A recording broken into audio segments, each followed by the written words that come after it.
മലയാള mimicry രംഗത്ത് നിരവധി കഥാപാത്രങ്ങളെ അവതരിപ്പിച്ച് നമുക്കേറെ പ്രിയങ്കരനായി മാറിത്തീരുന്ന ഒരു താരമാണ് അല്ലേ? സിനിമയിലും വളരെ സജീവമാണ്. ഒരുപാട് സിനിമകളിൽ ഒരുപാട് വേഷങ്ങൾ ചെയ്തിട്ട് അദ്ദേഹത്തെ എല്ലാവർക്കും അറിയാം. പിന്നെ ചാനലുകളിലെ സൂപ്പർ കോമഡിയനാണ് ശരിക്കും. അതെ, അപ്പോൾ ഒന്നും കൂടുതൽ പറയണ്ട, ആളെ കാണുമ്പോഴേ നിങ്ങൾക്ക് കാര്യം പിടികിട്ടുള്ളൂ. വിളിക്കാൻ നമ്മുടെ സ്വന്തം കണ്ണൻ സാഗർ.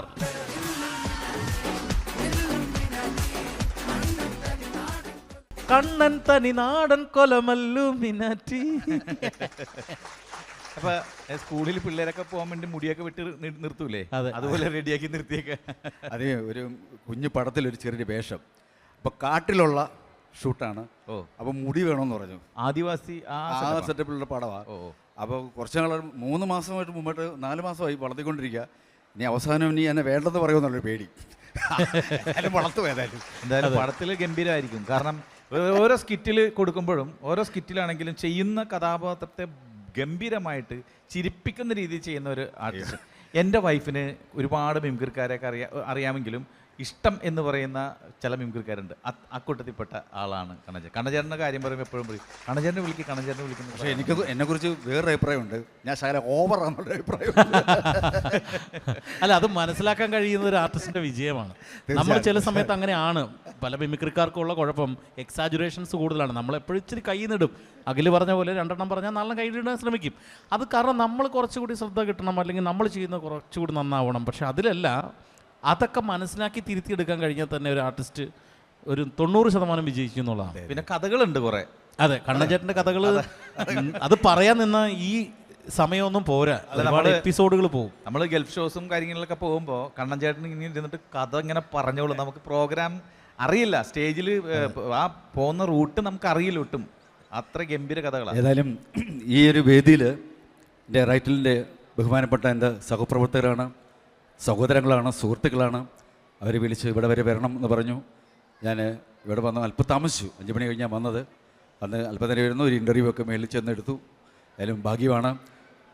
പെർഫോമൻസൊക്കെ കാണുമ്പോൾ തന്നെ സത്യത്തിൽ നമ്മുടെയൊക്കെ ആ പഴയ കാലം, പഴയെന്നല്ല, ഞാൻ 90-ൽ ഒരു 90, 88, 90 ആ കാലഘട്ടത്തിൽ മിമിക്രി ആയിട്ട് ഇറങ്ങുന്നത്. ഞാൻ തബലിസ്റ്റായിരുന്നു.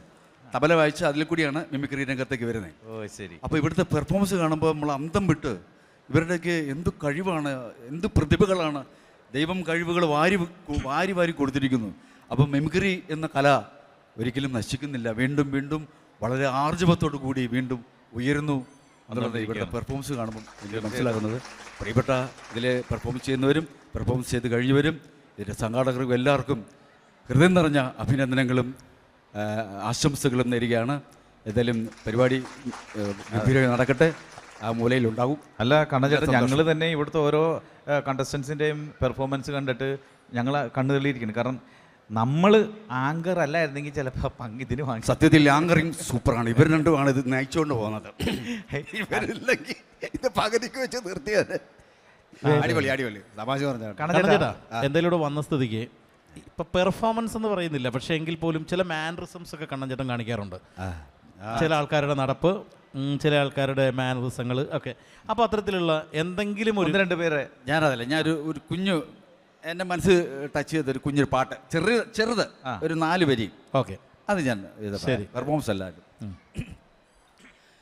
ഈ മനോഹര ഭൂമിയിൽ ഇനിയൊരു ജന്മമില്ലല്ലോ, സുഹൃത്തെ ആശ്വസിക്കുക നാം. ഈ വിലാസലോല ഭൂമിയിൽ 6 ബന്ധുക്കൾ, സുഹൃത്തെ ചുറ്റും ശത്രുക്കൾ. സർവം മറക്കുവാൻ അല്പം മദ്യം നുകർന്നു ഞാൻ. സൗഖ്യം നുകരുമ്പോൾ അരുതേ ചതഞ്ഞ വേദാന്തം. ഓരോ മനുജനും ഓരോ ദിനമുണ്ടാറടി മണ്ണിനു ജന്മികൾ നമ്മൾ. എന്തിനു ജീവിതം, എന്തിനു ജന്മമി, എന്തിനു നാം വൃഥാ. അരങ്ങൊഴിഞ്ഞു പോകാൻ വെറുമൊരു നാടകമാടുന്നു. ഇന്നലെ നമ്മൾ കണ്ടവരോ പലർ എങ്ങോ മറയുമ്പോൾ, കാലം കാക്കും ജാലമതിൽ നാം മണ്ണായി മാറുന്നു. സുഹൃത്തെ വെറും മണ്ണായി മാറും. ജീവിതം ഇത്രയേ ഉള്ളൂ.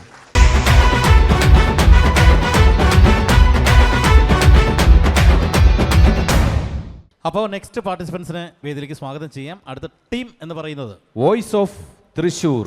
എന്നാ പിന്നെ നമുക്ക് തുടങ്ങിയാലോ? തുടങ്ങാം. അബൂബക്കർ. നമുക്കെന്നാ ഇവരെല്ലാവരും കൂടി നമുക്ക് തൃശ്ശൂരിന്റെ മണ്ണിലേക്ക് എത്തിക്കാം. ഓക്കെ, ഒന്ന് സ്വാഗതം ചെയ്യാം. ഓക്കെ, ഞാൻ അബൂബക്കറിൽ നിന്ന് അങ്ങോട്ട് തുടങ്ങി അങ്ങോട്ട് പോവാം. ഓക്കെ. എന്ത് പടിയാ രാഘവ നീ കാണിച്ച? ഒരു വാക്ക് കൂടി പറയാണ്ട് വീട്ടിൽ തിരഞ്ഞു പോരാ. നിന്നെ കാണാണ്ട് വീട്ടിലെല്ലാവരും വിഷമിച്ചിരിക്കുക. നീ വീട്ടിലേക്ക് വാ.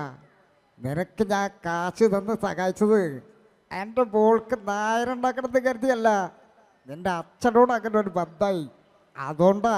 അല്ലാണ്ട് അപ്പോൾ നമുക്കിനി മാളികപ്പുറം സിനിമ നമ്മളെല്ലാവരും കണ്ടിട്ടുള്ളതാണ്. അപ്പോൾ മാളികപ്പുറം സിനിമയിലെ ശ്രീധരവി സാറിൻ്റെ സീക്വൻസ് അത് ഞാൻ ഒന്ന് അവതരിപ്പിക്കുകയാണ്. നീ തരോളൂ എൻ്റെ കാശ്. ഒരാഴ്ച അതിനകത്ത് എനിക്ക് എൻ്റെ കാശ് കിട്ടിയിരിക്കണം. ഇല്ലെങ്കിൽ ബാങ്കാർ ചെത്തിയുടെ മുമ്പ് അമ്പാടി നിന്റെ വീട്ടിൽ വന്നൊന്ന് കയറും. മനസ്സിലായ? രാധാരവീര ശബ്ദം ഒന്ന് നോക്കാം. யாராந்து ஜமீன்தார் பைத்தியக்காரா சுப்ரீம் கோர்ட் ஜட்ஜ் அவட சட்டம் தெரிஞ்சவன் தான் அந்த அம்பலத்தான். நாளைக்கு இந்த முத்தை எல்லாரும் இந்த அப்பனை ஏமாத்திட்டு தோணா சொத்தை பூரா முத்த கூட. அதுக்கு முன்னாடி முதலாளி உர போடு, பழி முத்து மேல் போடு. அப்புறம் சொத்து பூரா வாரிசு இல்லாமல் உர தங்கச்சி கொஞ்ச நாள் மேலே அமைச்சிடுவேன். அப்புறம் இந்த அண்ணன் தாண்ட மன்னன், നീ താണ്ട തളപതി. പിന്നെ അതുപോലെ തന്നെ നമ്മൾ PVC പൈപ്പൊക്കെ കട്ട് ചെയ്യാൻ പോകുമ്പോൾ നമ്മൾ എക്സോ ബ്ലേഡ് നമ്മൾ യൂസ് ചെയ്യാറുണ്ട്. അപ്പോൾ എക്സോ ബ്ലേഡ് കൊണ്ട് പൈപ്പ് കട്ടിങ് എങ്ങനെയാണെന്നുള്ളത് നമുക്ക് നോക്കി നോക്കാം.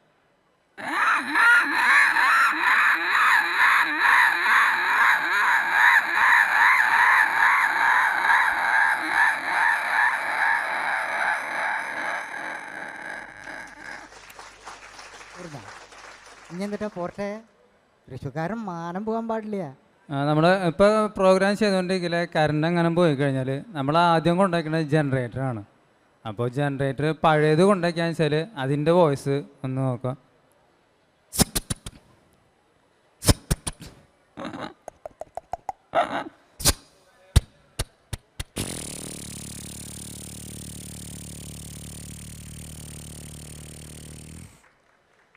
പടന്നൈര ശബ്ദം ഞാൻ ഒന്ന് ചെയ്തു നോക്കാം. ഞാൻ ശ്രീവിക്രമമില്ല ഇവരുടെയൊക്കെ അഭേരച്ചൻ കലാഹൃദയരാണ്.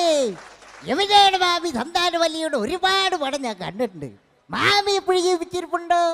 ഓഹോ, സന്താനവല്ലിയൊന്ന് കാണണമായിരുന്നല്ലോ. ഞാൻ ഇപ്പൊ യവനാര് പേന വേണേക്ക് കണ്ട് 6 പ്രാവശ്യം കണ്ടു. എവരുടെ വലവുകളിലേക്ക് കയറി പോകുമ്പോ വില്ല കൈക്ക് പിടിക്കുന്നു. ആ സമയത്ത് എവരെ പറയുന്ന ഒരു ഡയലോഗുണ്ട്, കാണാൻ പാടാ, പറയട്ടെ. പിന്നെ അതുപോലെ തന്നെ കാര്യസ്ഥ മൂവിൽ അഭിനയിച്ചുള്ള GK പിള്ള സാറിൻ്റെ വോയിസ് ഞാനൊന്ന് ചെയ്യാണ്. മകൻ ചെയ്ത തെറ്റിനെ ശിക്ഷിക്കേണ്ടത് അച്ഛനല്ലല്ലോ, ചെയ്ത തെറ്റിൻ്റെ മകനെ പടിയിറക്കിട്ട് തന്നെ കൃഷ്ണ വാര്യർ. അന്ന് ഒളിച്ചോടിയ പരനാറിയെ പിടിച്ചുകൊണ്ടുവന്ന് എൻ്റെ മുന്നിലിട്ട് തന്നാൽ നിന്റെ ഒപ്പം ഞാനും ഉണ്ടാകും അവനെ വെട്ടി നോക്കാൻ. വരുന്നെങ്കിൽ നിനക്കും കൂടെ വരാം. നീ വന്നില്ല എന്ന് വിചാരിച്ച് എൻ്റെ തീരുമാനത്തിൽ യാതൊരു മാറ്റമില്ല. എന്താ മാധവ, കൂടെ ഇറങ്ങാൻ എനിക്കൊരു അമാദം എന്നാവാ. പിന്നെ അതുപോലെ തന്നെ പുലിമുരുകൻ മൂവിയിൽ MR ഗോപകുമാർ സാർ ചെയ്തിട്ടുള്ളൊരു ക്യാരക്ടറാണ് മൂപ്പൻ കഥാപാത്രം. അപ്പോൾ മൂപ്പൻ്റെ വോയിസ് ഞാനൊന്ന് ചെയ്യണം. തൂക്കുപാറയിൽ മക്കളുറങ്ങിയിട്ട് ദിവസങ്ങളായി. ഇതിനകം 4 ജീവനാ പുലി കൊണ്ടുപോയത്. മുരുകനും നിറങ്ങണം ഞങ്ങളുടെ രക്ഷയ്ക്ക്, വേറെ ആരുമില്ല. മുരുക, എൻ്റെ പേരക്കുട്ടിയെ മുത്തുമണി കണ്ണ് കൂതി ചെയ്തില്ല. ഇന്നലെ രാത്രി അവളെ കൊണ്ടുപോയി പോനെ.